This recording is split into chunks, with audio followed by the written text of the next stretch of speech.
I think once you start hitting 40 and 50, one starts realizing their mortality.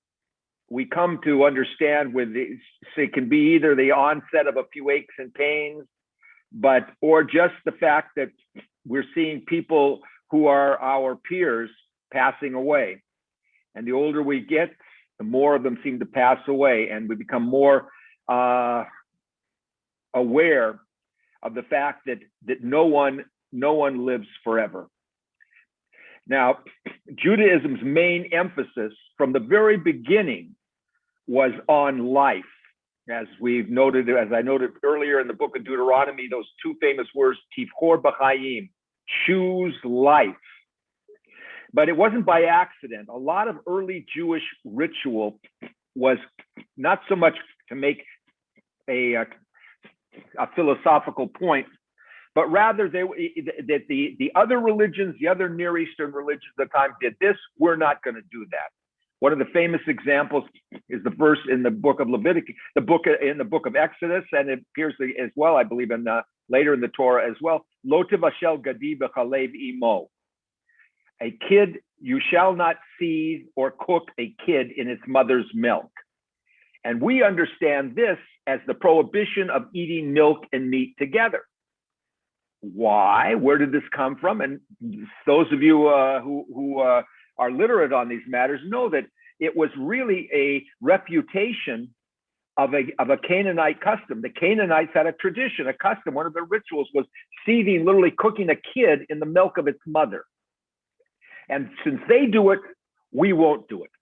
Well, when Judaism first started, the early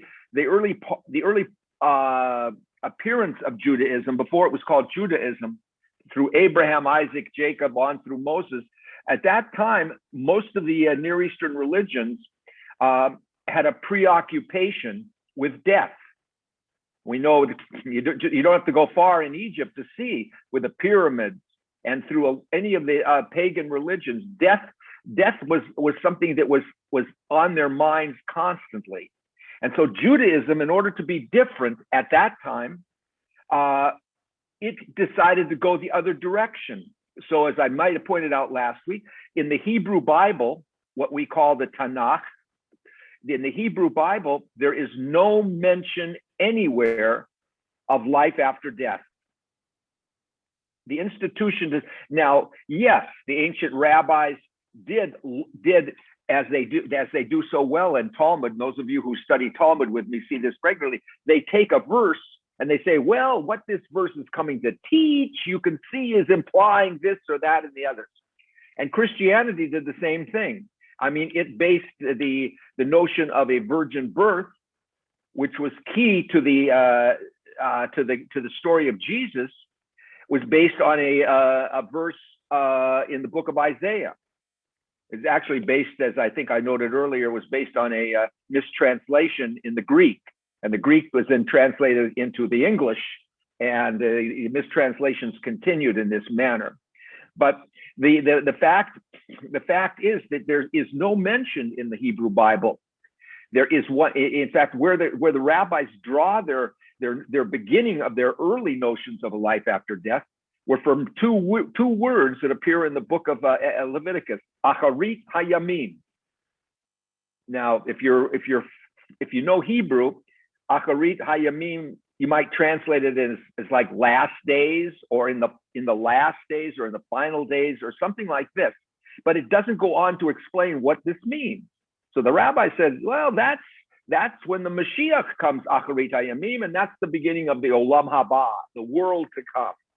And then we have the notion of a Mashiach, of a Messiah. And the Messiah is coming to announce that this is the Acharit Hayamim, the end of days, and get ready. And if you've died at any point before this, you will be resurrected if you're a tzaddik to eternal life. And as we discussed in our first session, the biggest worries there is, will I be resurrected at a younger age, or will I look like I did when I died? Will I be resurrected in my own body, or will I be resurrected in somebody else's body? These notions are as silly as they sound. These are the sort of notions that have been talked about over the ages, and was it was the early part of Judaism. But I want to take a look before I engage on what is really the primary focus for this evening. I want to talk to you. I want to give you my personal view, my personal belief with regard to life after death. But before I get to that point, I want to revisit one of the notions that came in the 13th century by the Kabbalists, the mystics, who taught that the eternal soul kept returning. We talked about this, the Gilgul HaNefesh, as it's called in Hebrew. The soul kept returning until its prescribed duties were completed. And the rolling or the transmigration of the soul is really an introduction of reincarnation into Jewish thought. And this was in the 13th century. The notion that death is not the end. It's the end of what we know, as I'm going to we know that life begins at birth, and that life comes to an end at death. But that doesn't mean that birth is the beginning, nor that death is necessarily the end. They both can be doors and windows opening and closing to new realities. In that same regard, though, I want to share with you some of what my colleague and friend Rabbi Wayne Dosick has written in his book Living Judaism, in referring to the Jewish concept or notion of life after death. He writes, and referring in particular to the transmigration of the soul, the reincarnation of the soul. And he writes, when people who have never met before feel an immediate affinity and intimacy when lovers who have been searching all their lives finally find themselves, they finally find their soulmate. And you've heard this probably at any number of weddings, and maybe you've said it yourself, and maybe people who have been married for just a few minutes and people who've been married for many, many years. The ones in the middle aren't always so certain that this is a soulmate, but on the ends, we start describing the person as a soulmate. What do we mean by this? It is an accident. He writes, finally find their soulmate. It is no accident. Souls that were together in previous lifetimes have been reincarnated and reunited in this lifetime. And Rav Kook taught the soul sings all the time. He goes back, and this is part of the Kabbalistic notion. The Kabbalist, that the soul, every soul, souls that have been together in one lifetime often return to earth together in one or more future lifetimes.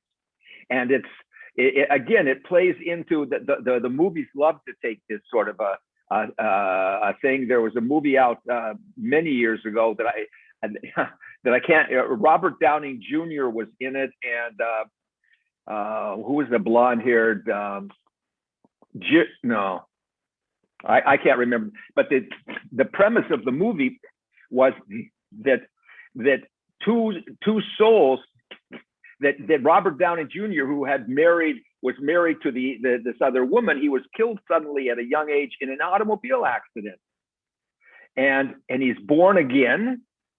And of course, there's a lot of other things, like they forgot to give him the right shot when he got up to heaven. So he's born again, and he still has that soul in him of the person who had died, but it's in another body.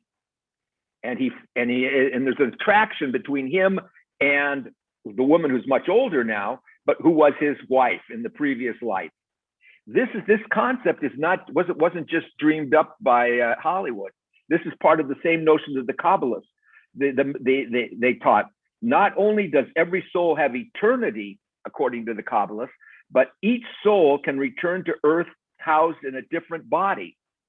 Each soul has eternal memory, so that implanted within each soul is the complete memory of everything that has ever happened to it and to every other soul with which it has ever had contact. Each soul also knows the secrets of the universe, revealed to souls in the heavenly realm, but not remembered when the soul returns to an earthly body. So the soul within us, we might not remember, but the soul within us does. And so when you do see two people who find themselves in a loving, wonderful manner and refer to the person as a soulmate, what they're making reference to is a soul that I've been with in a previous lifetime. And this, of course, this is part of that same 13th century Kabbalistic beliefs. Now, moving forward into modern times, our time, we see things quite differently, as I pointed out last week. Basically, there's the deadest dead theory, as I noted, where a person's dead, they're dead. That's it. You live life between birth and death, and then it's what, void. This leads to the question, like, what is the meaning then of life? What is the purpose of existence? If there's nothing to be had, if there's nothing but this, why do we spend so much time doing good for others, or doing good that we could never hope to realize in our life? Like the famous midrash that talks about the old man planting a tree, and Yoni Hama'agel, Yoni the circle maker, walks up to him and says, "What are you doing, old man? You're planting a fruit tree. You could never hope to appreciate the fruit nor the shade from this. Why are you doing it?" He says, "Well, because others planted them for me, I will plant them for future generations." But there is a selfish aspect to it. If there's nothing more to life than this, then what am I wasting my time? I should be out living, celebrating. I should be out, like in the Roman manner, eat, drink, and be merry, because tomorrow I might die. There's the ultimate. There's the concept that we're so often hear at funerals, where the person lives on in our memory. Now, that's nice, and it does inspire people to do good deeds and to create, as the rabbis called, a Shem Tov, a good name, something that I can leave for my children.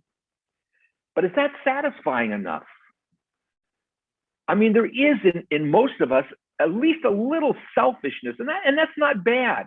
By the way, the two most, the two people who oftentimes are the I don't want to say the most dangerous.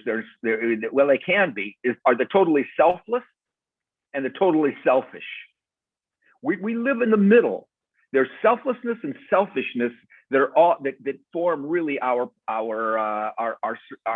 existence.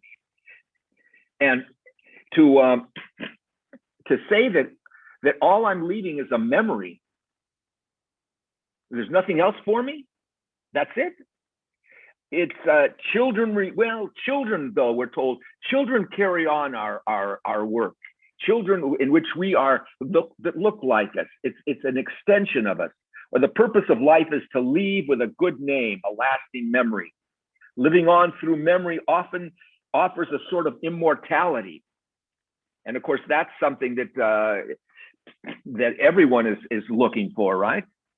Again, I want to, I don't think I used that. I don't think I used this last week, so I can, again, my Woody Allen, put aside on Woody, as you know, if you've ever seen any of his movies, and I'm certain you can't escape them, there's two things on Woody Allen's mind that just drive him crazy: sex and death. Inevitably, his movies deal, especially the ones that he himself participated in as a cast member, deal in those two concepts. And he said, and one of his sayings was, "I want to become immortal by not dying." Which is something that in a way is on everybody's mind. I mean, it certainly is on the mind of scientists. I have a good friend, Arthur Levinson, who is now working in. He's a scientist and he's working in aging. He was one of the founders of Genentech, and then he went on to be chairman of Apple. But he's now in aging.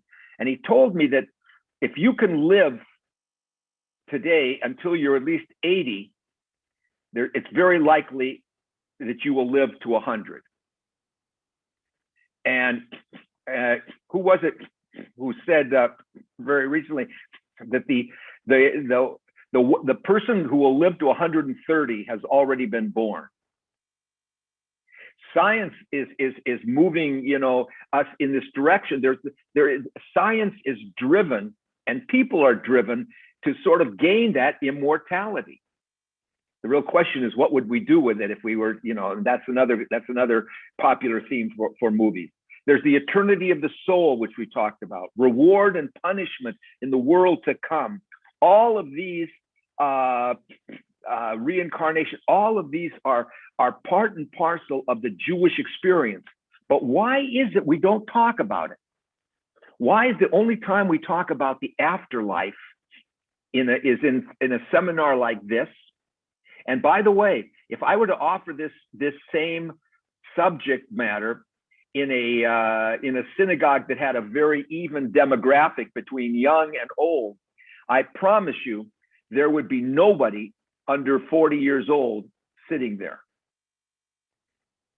The question doesn't even, the question of death, as I said, doesn't even register in many cases until we start aging and realize that it is a reality. And then what's going to happen? Okay, that's my introduction. Now before I go forward, does anybody want to ask, and you can unmute, does anybody have a question to this point that you'd like to ask? You just unmute. Dave? Rabbi, does a soul have a gender?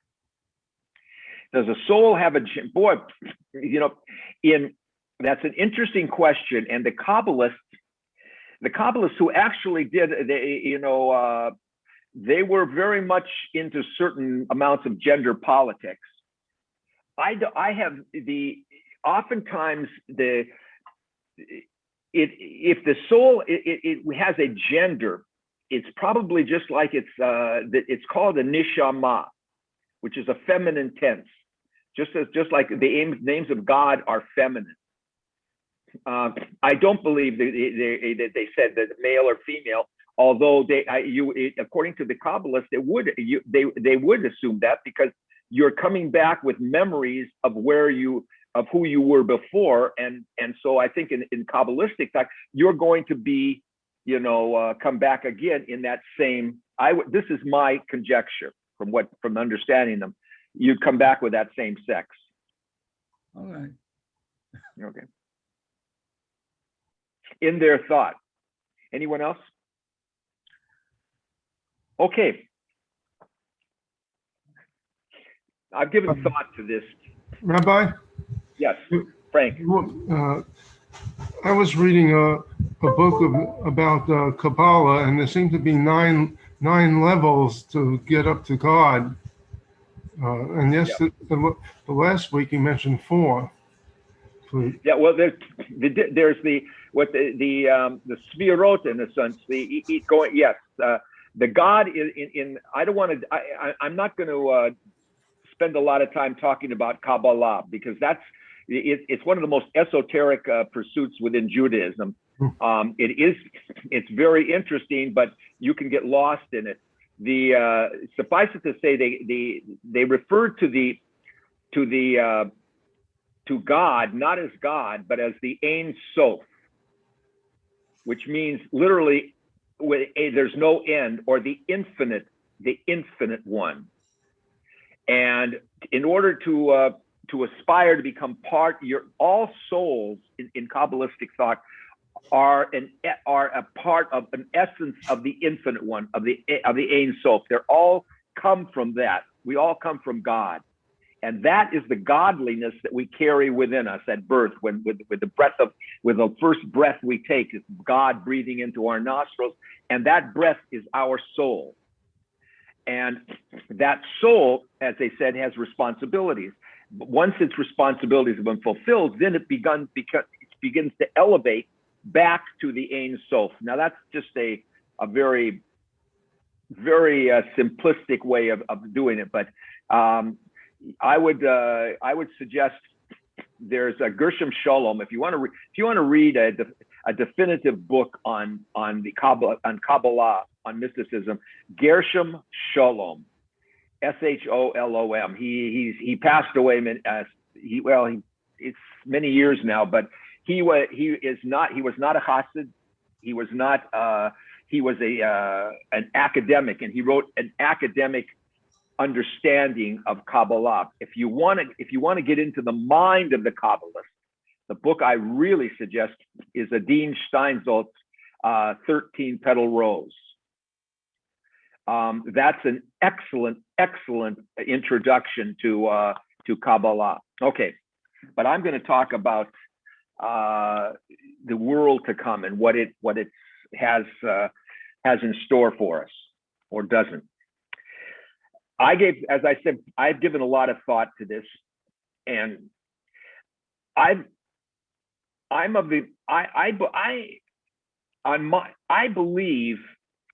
take from the various traditions. I cannot, in my mind, conceive of death as an end to what we have experienced.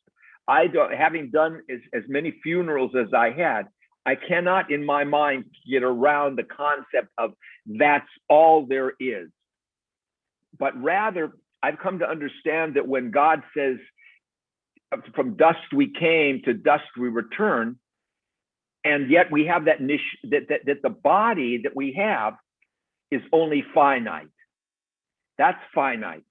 But the soul within us is infinite, since it is part of God who breathed it into us.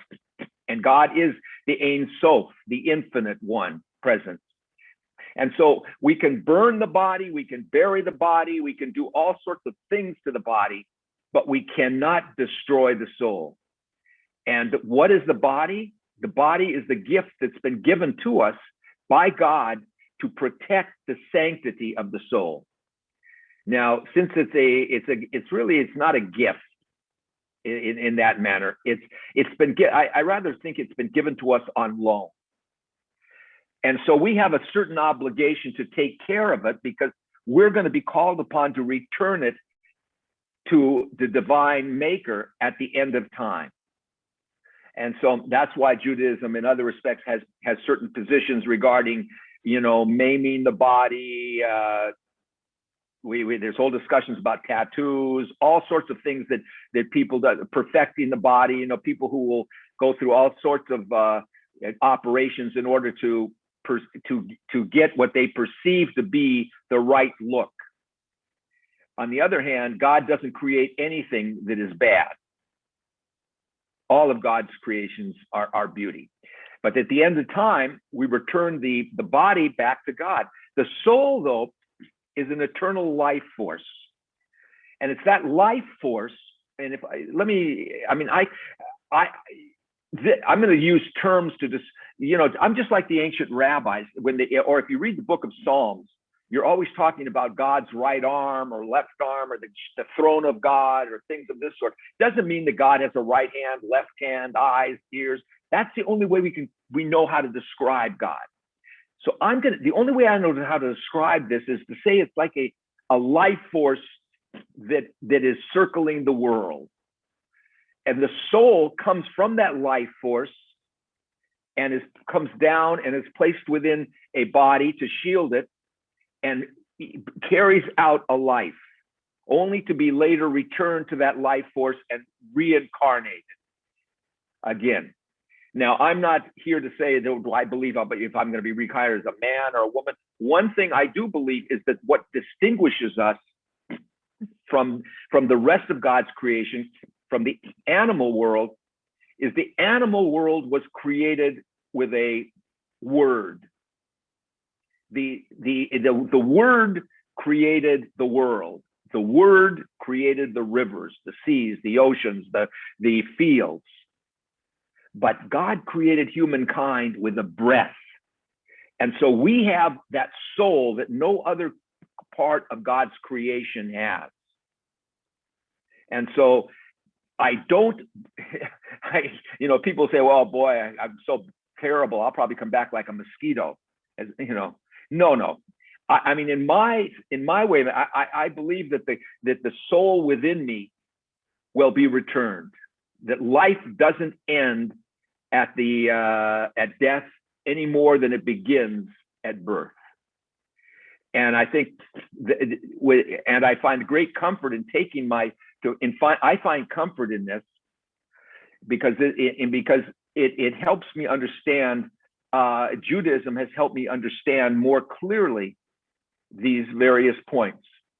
And so it's, I think in a sense, we can learn a little from Christianity. And one of the things, if you take a devout Catholic, because the exact reason I can give that example is, again, I referred to this last week a little, but I'll give an example where I worked in a hospice for about a year, and it was a home care hospice, as I said, and I came into contact with both Jew and non-Jews in my work as a chaplain, and inevitably the religious non-Jew was the religious Christian, in this case, one person in particular is jumping out of my mind, religious Catholic, was totally at peace with the 6-month sentence he had been given for his, in his cancer. He was totally at peace. And we would get together on a weekly basis because he wanted to talk Bible with me. And we would talk, and as he came closer to death and was not able to talk as much, he still was inspiring.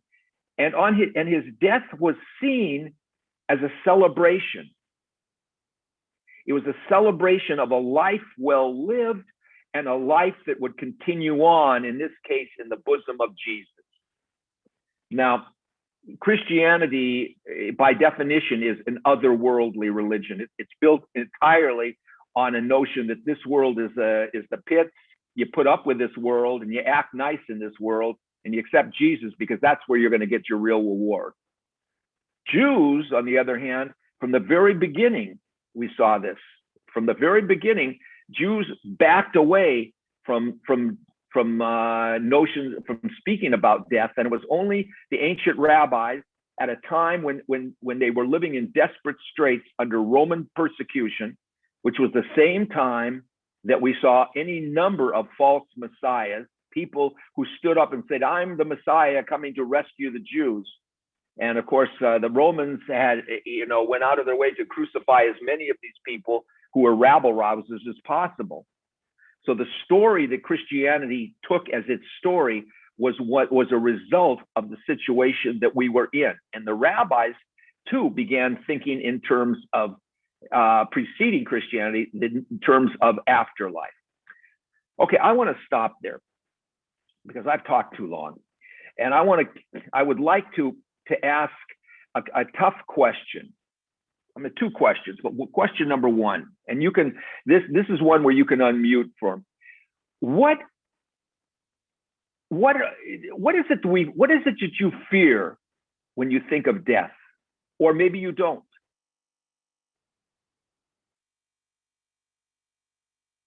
Anyone?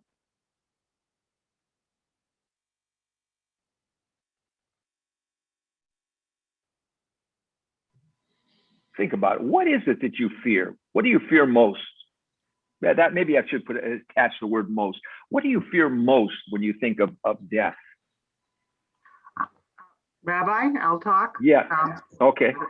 Sorry, this is Ronnie Weisberg. I have to rename myself there because I ran a Zoom earlier. I'm not sure it's a fear, but it's there's going to be things that happen that I'll miss out on.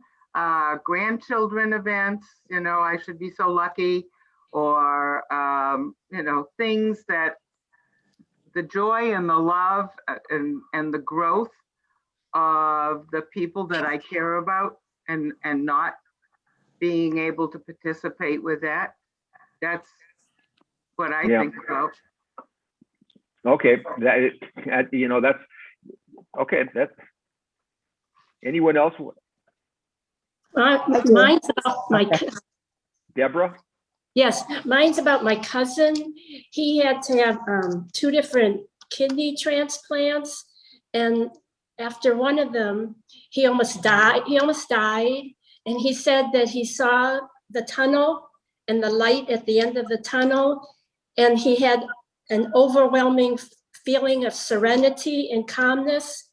And then he didn't die, but after that, he said, "I'll never fear death." We've heard that story has been told by more than one person. So you're, anyone else? Yeah, Iris? now, I hope somebody doesn't send somebody with a straitjacket to my house after listening to this. I have experiences that make me feel like that I still talk to my father, who has been gone, it's pretty close to 40 years. And when my husband was dying, and he and my father were very, very close, a couple of weeks before my dad died, suddenly in my head, I heard my father saying, "Don't worry, honey, I'll take care of him." My husband was very, very close to our oldest grandchild. I mean, when she was born, it was like he just scooped her up and he just couldn't get enough of her. She's graduating from medical school at the end of May. And when she went through at the end of the second year, they go through something where they get a pin, as they're moving into their clinical time. When we were at this ceremony, and I was really missing him there, as we filed in, it just so happened that I was next to the last person that went in the row, but my son-in-law was still expecting somebody else. So he left an empty seat. I think Ipa was in that seat. That's what Mari called her grandfather, Ipa, because she couldn't say grandpa. And I feel these presences. I don't know, but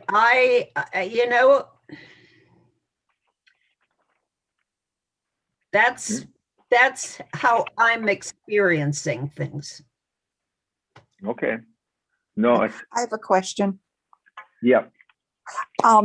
This isn't in response to your question.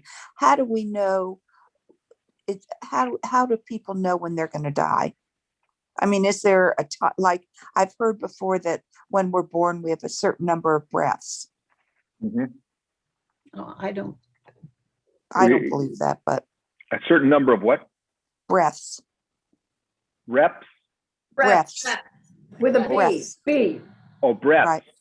Right. No, look, first of all, the truth of the matter, and this is I think one of the great virtues of Judaism, is nobody knows. Okay, first of all, nobody knows, and so what we're talking about is another concept of a leap of faith.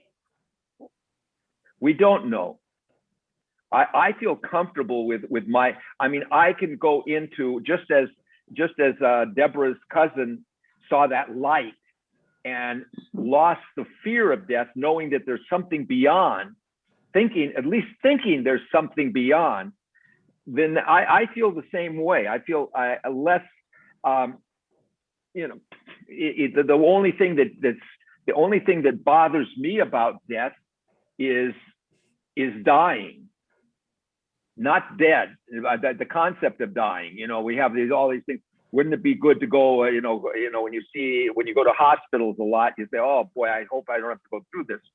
But even there, you can find once you've come to terms with you can still find ways of even finding quality time in that. By the way, this is a tangential comment here. Then we'll get back. It's always amazed me in the animal world, when they have the animals have 4 legs, and when something happens to their legs, to one or something, they keep going on 3. They don't stop, they don't lay down, they don't groan, they don't, well, maybe some do, but they just keep going on 3.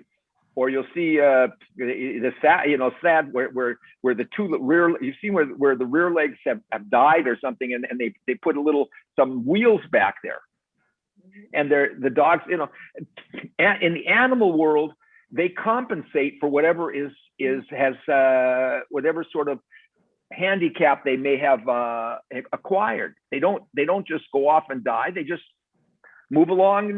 Other human beings who are much more aware, we see these things and we say, "Oh God, oh, this is," rather than looking for the joy in life and what could be coming after life, which I found again in the religious Christian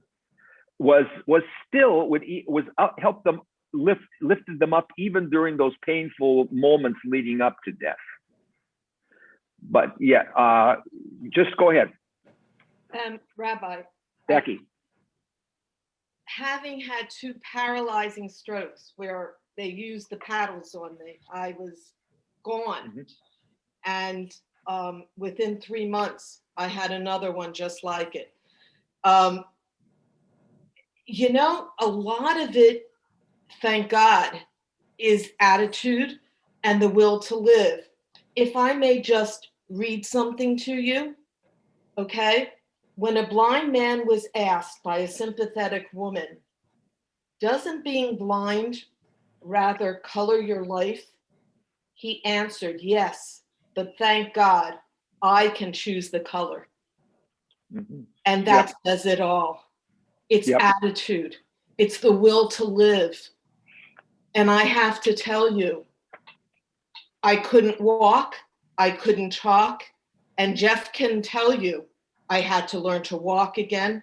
I had to learn to talk again, not once, but twice. And I did, because I had children, I had grandchildren. I had to do it. No, she didn't say she had a husband. Nah, I didn't care about Jeff.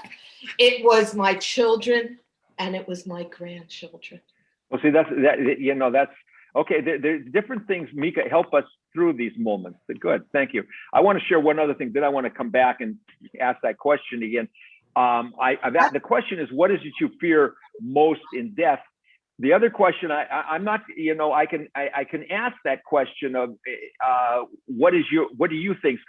Maybe we'll go on to that question. I just want to, one of the problems that we're in modern times, back in the 2,000 years ago, there was still a very magical, mysterious essence when it came to God. Things happened, and people were more likely to associate it with a God or with something else. Once we got into the world of the rational, the world of science, then we created a new sort of these things had to be tested. They had to meet a certain level, or we just didn't pay attention to them. Like Karl Marx, who referred to I think it was Marx who referred to the religion as the opiate of the people, and because to him it was like taking opium.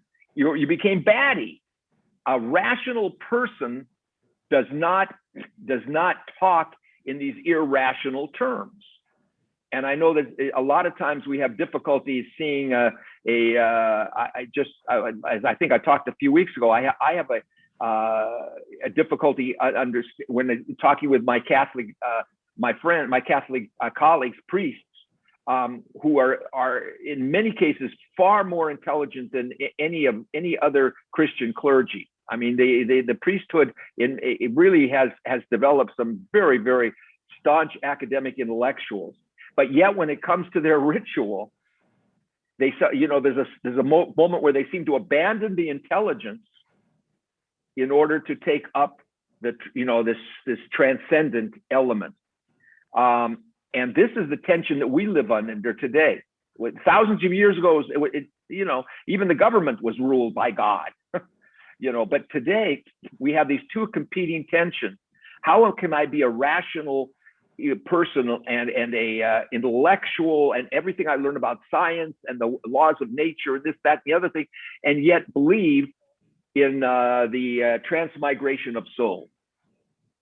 Rabbi? That's the leap of faith. Rabbi. Okay, Dave, and then we're going to open it. Well, wait, hold on for one moment, Dave, because I want to bring in some people like Roz, who hasn't been in our conversation yet. Well, Dave can go first. That's okay. Okay, Dave, why don't you go, and then Roz. I really think of life as being a book of varying lengths, and that when you die just before the end of the book. And I think the thing that I would be most sorry for is the loneliness that I anticipate in death, missing the social contact. But other than that, I know it's coming. I just don't know when, and I don't know how long that book is. Do you know what they found as they discovered was one of the greatest fears of death in people who had lived fairly long lives, or, I'm not talking about the youngsters. Their greatest fear was dying before I didn't have a chance to do this. I didn't have a chance to say hello, say I love you to so-and-so. The greatest fear is not having gone back and done what we should have done. And so that's which is a source of a lot of sermons I've given when I tell people, if there's people in your family you're not talking to, we'll talk to strangers, we'll talk to people that we never know and never met before. We'll talk to them, but yet our closest relatives, our mothers, fathers, sisters, brothers, cousins, I wouldn't talk to them if my life depended on it. But then when life starts coming to an end, these are some of the greatest regrets. Regret is one of the greatest fears. Okay, Roz? Well, this is going to sound funny, but the thing that I don't think the word is fear. The thing that bothers me the most about dying is not being alive. I have a great zest for life. I walk outside. I am transfixed by the sky and the clouds and the water. And I just love being alive. And the thing that bothers me about dying is that I won't be alive. I don't know how else to say it. Well, that's why, as in my approach that I've used, I see life for this body as finite. We only have so many days, and I think that I've taken that. I don't want to miss out on life. I don't want to miss out on moments. I want to embrace the day. I want to continue to experience everything that life has to experience, and then I can go off and rest. And of course, the soul within me, which really is the defining element within me, that doesn't get destroyed. That's not buried, not burned. It's eternally there, and that's part of a life force that will be revisited. I'm not sure that I believe that. Okay. Well, it takes a leap of faith. It's a leap of faith, and that's where when you talk about life after death, you can't be talking in factual terms. It's not something that I have read Kierkegaard. I have read A Sickness Unto Dying. I have read Kierkegaard, The Faith. I'm just not sure. I'm a pragmatist and a rationalist, and I'm just see, that's why Kierkegaard Kierkegaard and some of the other existentialists, the problem they had is it wasn't that they were not aware of the science and the rational world they were living in. They realized that it existed, and they realized the only way that they could explain the transcendent part of life was through, as Kierkegaard taught, a leap of faith. Yeah. I wish I believed it. I'd like to believe it, but I'm not. And sometimes maybe I do. And I don't know, does everyone believe that the soul is eternal? Does anybody else? I'm just not sure that I buy it. Okay. If I were talking right now to a community of Catholics,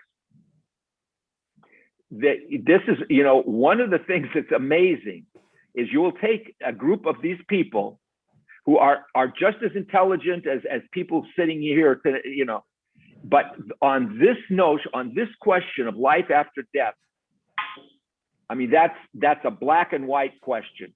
I know. And it's amazing, but I take the same group of Jews, and this is why,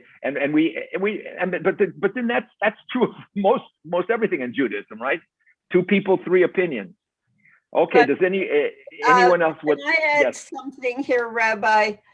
I have been reading a book about the Lubavitchers, the Hasidim, and they believe completely. In fact, there was one story where one of the Rebbes was saying to someone not Jewish, the problem is you have multiple gods and you believe in one life. I have one God and I believe in the world to come. So there is, at least as it was described in this story, a complete belief and acceptance. Oh yeah, I mean that's part of it. The Tchiyat HaMeitim is one of Maimonides' acts of faith, is a belief in a world to come, a resurrection of the dead.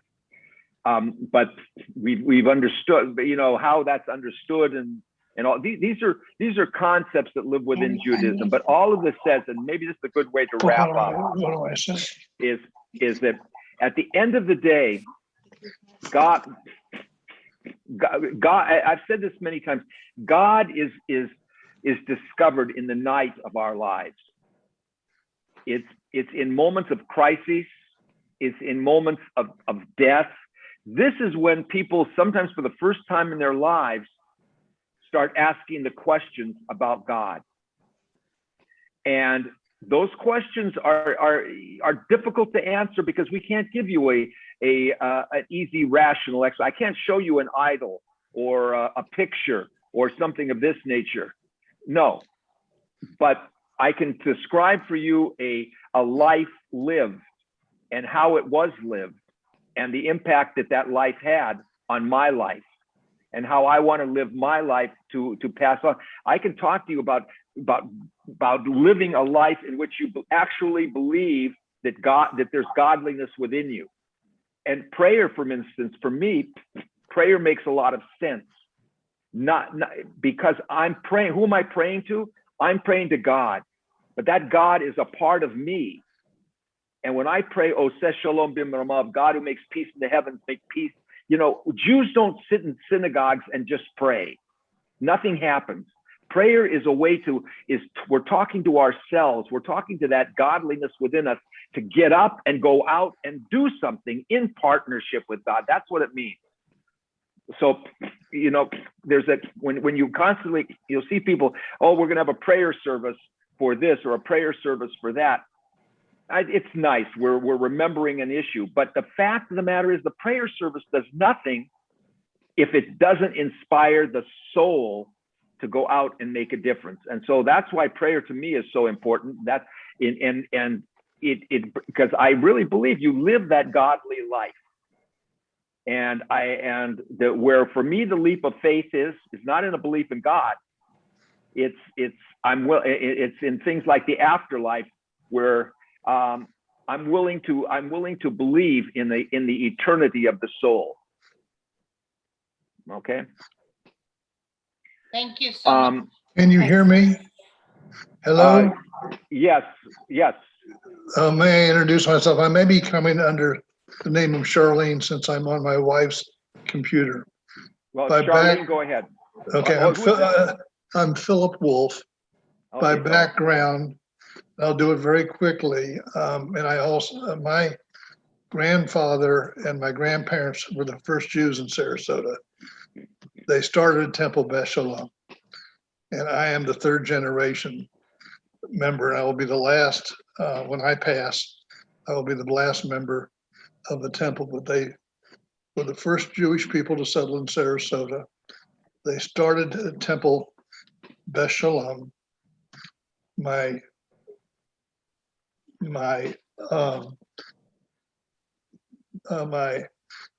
mother, or my uncle who passed, was a member. And we were members for many years. I am at a position now where what you're talking about is pretty germane. I have been informed that I do have an illness that they cannot tell you how long you will be here. It's just something that you have to, first you go through the process of anger, then you go through the process of acceptance. So what you're talking about has a great deal of interest to me as what you do with your soul and what happens in the afterlife, because I have to accept that at a certain point. They don't, with what I have, and the reason I'm not on your screen is I'm on oxygen basically right now. But it saddens me that I will be the last member of and I will be the last member of this temple in my family. It's a mixed marriage, and I have a child that's not being raised Jewish. Well, But, Phil, let me take one moment just to sure. to say to you, 100 years from now, probably no one on this screen will be remembered. No, I mean, I know that's a terrible thing to say, Yeah. but it's the truth that comes with life. We live our lives, and then through our offspring, it continues. But ultimately, most people are forgotten, except those who find their way into the history books. And so it's what you do, it's what you can do and what you've done to this point that makes a difference. And that's all you can, you can, I always say, I tell people, you know what, don't beat yourself over the head. If you have close relatives that you're, like I said earlier, not talking to, call them up, take care of these, bring a sense of completion to these relationships, because ultimately the one thing that we most regret, as I said earlier, when death is coming, is what we didn't do, the arrangement, what we hadn't done. So I don't want to cut anybody off, but I want to thank everybody who contributed to this discussion, and invite you to live life to as I start with. I'm going to end where I started. I'm going to invite you to tivchor b'chaim, to choose life. Yes, we think about death, but the beauty of Judaism is that, first of all, choose life. And so I want to hope you'll join us for Shabbat and for holidays and all the other wonderful events. And thank you very much for joining us in this discussion here this evening.